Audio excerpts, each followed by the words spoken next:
よーし。時は来た。あの大人気ゲーム、原神をやってみるぞ。1ヶ月程度プレイしてみての感想を漏らしてみるんだ。まだまだ、やり込めてないけど第一印象の内容を残しておくぞーい。美しく作り込まれたワールド、誰もを魅力するキャラクター、奥が深い戦闘システムと、考え込まれたストーリーは多くのプレイヤーを魅了し全てにおいて右肩上がりのゲームなんだ。どんなジャンルのゲームなんだ？来てたのか炭治郎。基本情報としては、オープンワールド型アクション RPG というジャンルで、リリース当時には、ゼルダの伝説、と類似していると言われてたんだ。はじめ話を聞いた時にディアブロと似てるなって思ったんだ。2020年の9月にリリースされてそろそろ2年が経過しようとしているけど、莫大な開発費は100億円と言われており、3年の期間で400人の開発体制だったそうなんだ。驚くのは、さらにそれを2週間で回収するという様々な伝説を作ってきてるんだ。開発元は中国の現在はホヨバースという会社で崩壊サードや新作ゲームをどんどんリリースしている活発的なゲーム会社なんだぞ。対象のデバイスはスマホに加えパソコンやプレイステーション4と5でプレイできるんだ。そして、任天堂スイッチでもリリース予定とほぼ主要な機器を網羅する勢いなんだぞ。ちなみに、どのデバイスでもアカウントは引き継げるので複数の機器でプレイも可能なんだ。いわゆる MMORPG とは異なり、基本ソロプレイなのも特徴なんだ。オンラインゲームじゃないのか？そうなんだ。オンラインゲームじゃないので同盟やクランといった集まりもないんだ。なので、チャットでダラダラと会話するようなことにはならないんだ。最初は少し戸惑ったんだ。これだけのユーザーがいるのに、お互いの接点ってないんだなと。じゃ対戦とかもないってことなのか？そうなんだ。今のところ PV 的な要素は全くない。マルチプレイもできるけど、相手を攻撃することはできないんだぞ。実装が噂されることがあるんだけど、そこは不明といったところだ。そんなのでガンさんは満足できないだろう？まあ、確かに育成したキャラでやるかやられるかの殺伐とした日常を送ってた。しかし実際には争いなんて望んでなかったことに気がついたんだ。急に善人ぶっても誰も信じないと思うぞ。でも、逆にこのソロ主体ってのが対人関係に疲れた現代人には受けているらしいんだ。こないだも説明したろ？すべての問題は対人関係が原因だと。そうなのか。みんな疲れているんだな。まあ、確かに夜寝てる間に燃やされる心配はないだろうし、仕事中にアンコンから電話がかかってくることもない。そして、最近よく眠れる気がするんだぞ。おい、一部の人を前提に話を進めるんじゃない。基本、自身でも4キャラ構成でプレイするんだがそのキャラを他プレイヤーに割り当てて遊ぶんだ。なので、オンラインで遊ぶ場合も最大でも4人までのプレイになる。このあたりはディアブロと一緒だな。具体的にはどんな流れのゲームなんだ？クエストを実施してストーリーを進めていくことになるんだ。メインのストーリーである魔人任務というものが主軸になるが、内容はすごく作り込みをされているんだ。また別の動画にする予定だけど、ひょんなことからこの世界に流れ着いた主人公が、7つの世界を旅しながら、生き別れた兄弟を探していくことになるんだ。他には、伝説任務という各キャラクター専用のクエストがよくできておりすごく魅了させるんだ。その他にも至るところに小さいクエストが実装されており凄まじいボリュームなんだ。そのストーリーが楽しくて進めるってことなんだな。確かにストーリーはこのゲームのたくさんある魅力の一つだな。そして、そのストーリーに登場する各キャラクターの設定にプレイヤーは魅了されることになるんだ。どのあたりが魅力的なんだ？見た目や仕草、ストーリー中の会話は豪華声優陣がほぼ網羅しているといった外観的な要素もある。個性も様々で、どのキャラクターも主役になり得るほど魅力を感じるんだ。ゲーム内の設定としては、背丈も影響を与えるしキャラごとに戦闘モーションが個別実装されているんだ。もちろん、必殺技的なスキルは各キャラクターごとに異なり絶妙なバランスで調整されているんだ。ゲーム上では、一部配布もされるキャラクターもいて、レア度は星4と星5という区分けになるんだ。ストーリーのメインキャラは星5になることが多いが、たまに星4だったりとあまり関連性はないんだ。星4と星5の差はガチャでの確率に影響を与えることになるんだ。現在バージョン 3.0 で、4つ目の国が登場したところでキャラクターは50を超えた程度になるぞ。基本的に入手はガチャになるんだけど、ガチャシステムについては後ほど簡単に説明するぞい。なるほどキャラクター課金ってことなんだな。基本そうなんだけど、武器についても課金できるんだ。こちらも最高レア度は星5なんだが、ドロップもあるので星1から5の間になるんだ。魅力的なキャラに惹かれてガチャを引き、より強い武器で戦うシステムなんだな。まあ、そうなんだけど、このゲームのすごいところは無理してキャラを手に入れる必要はないということなんだ。もらえるのか？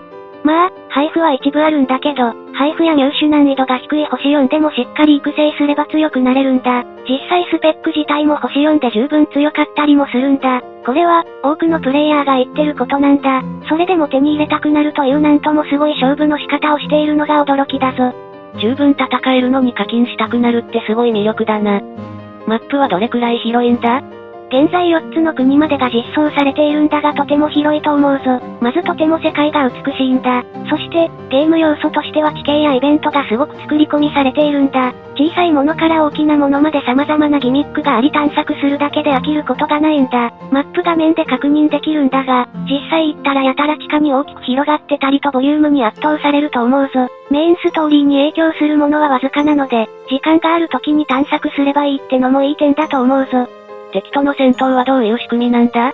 使用できるキャラはいずれかの元素が割り当てられてるんだ。火や水や氷や雷といった7つの国に7つの元素があるという設定だ。ある元素で攻撃した後に別の元素で攻撃すると元素反応が起きるんだ。例えば、水の後に火であれば蒸発だし、水と氷で凍結だったりといった感じだ。また、風と岩は独立しており特殊な元素反応が起きるんだ。これを4人組み合わせて戦闘するから色々なパターンが発生するんだ。パーティの構成でステータスが上がるなどの元素共鳴といった仕組みもあるのでとても奥が深いぞ。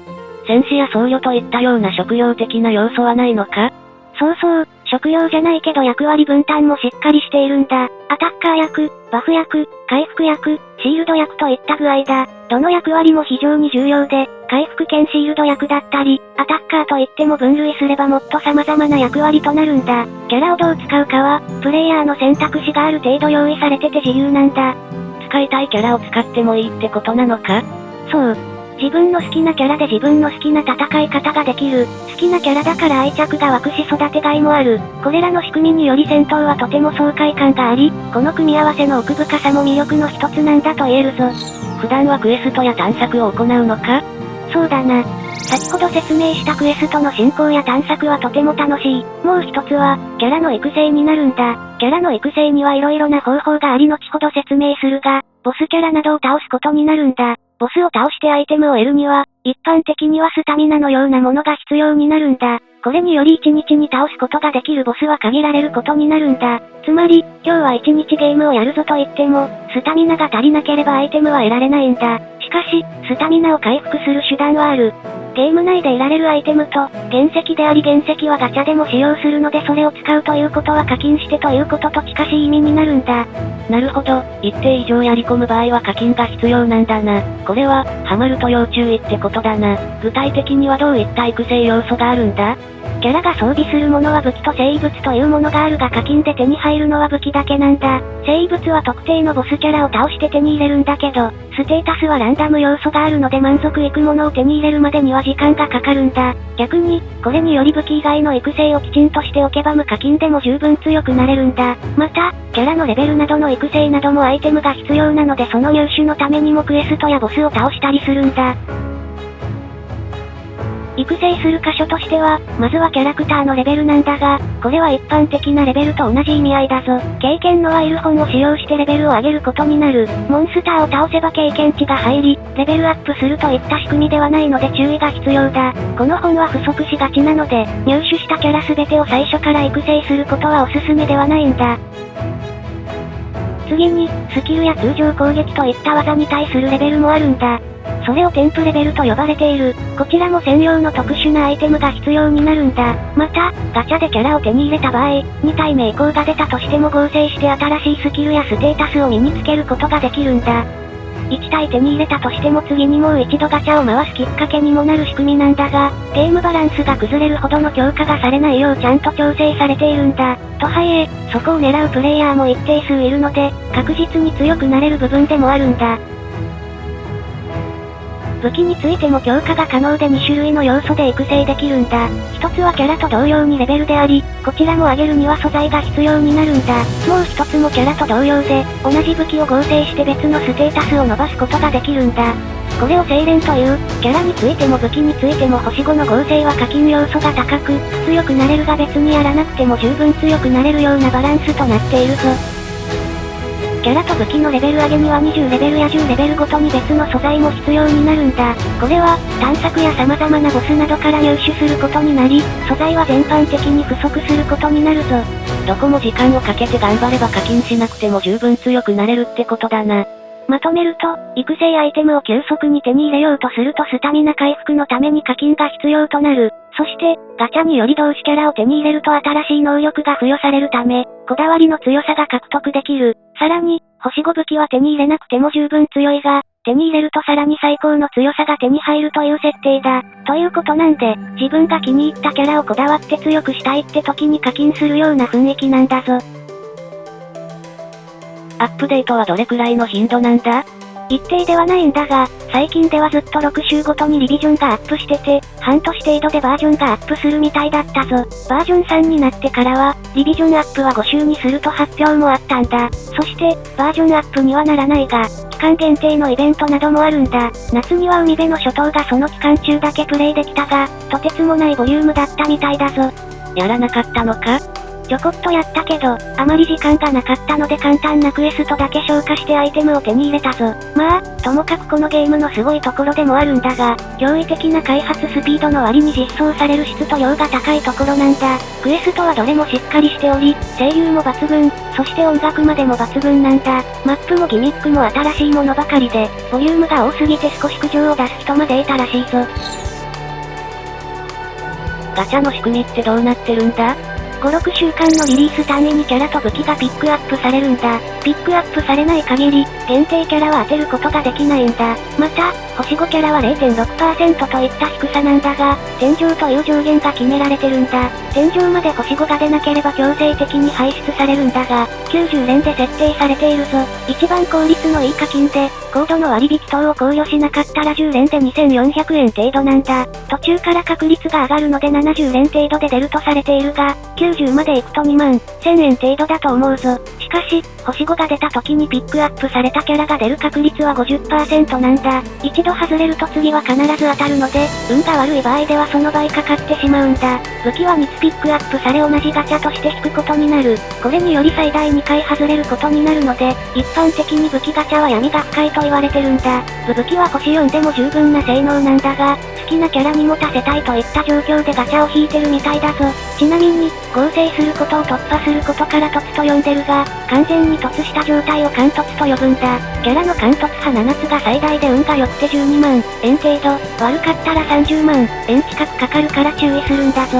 武器は完突派6が最大で40万円といった感じだな。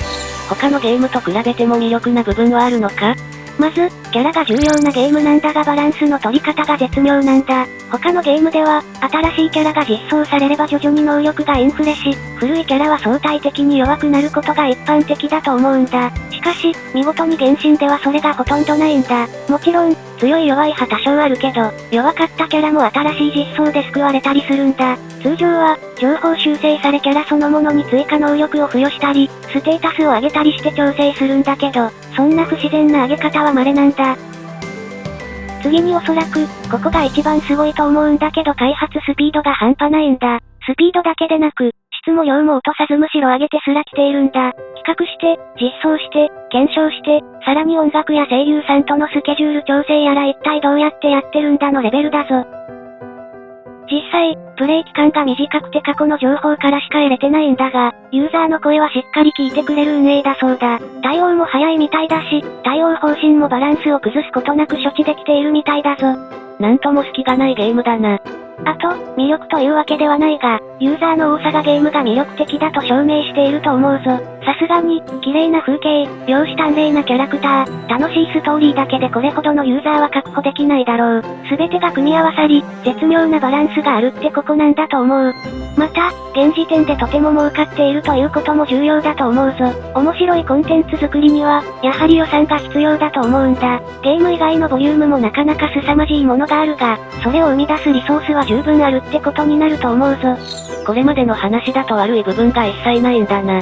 いや、悪いところも挙げてみるぞ。まず、スマホでは古い機種だとかなり厳しいみたいなんだ。まあ、これだけのボリュームなんで当然なんだが、容量自体もかなり食うのでインストールも怪しい場合がある。また、かろうじてインストールできたような場合でも、プレイはカクつくし発熱もすごいみたいなんだ。あと、スタミナというシステムがあるので自分のペースと言いつつ若干平均化させられるんだ。まあスタミナの保存的なこともできるので多少は制御できるけど、限界はあるぞ。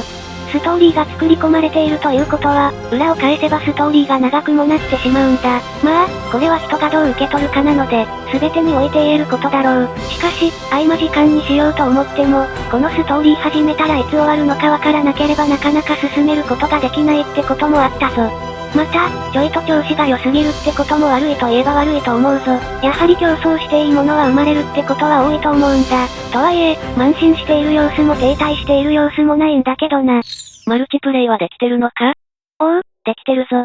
と言っても素材を取るのを助けてもらってばかりだけどな。ボリュームがありすぎて、まだ最新のストーリーまでは全然追いつけてないんだ。まあ今のところ何もかも新しいので、色々遊んでみて感じたことを動画にしてみるぞ。漁師炭治郎もアカウントを作るぞー。ガチャはほどほどにするんだぞ。エウルア万歳エウルア万歳。おい、課金は計画的にって CM もあるだろう。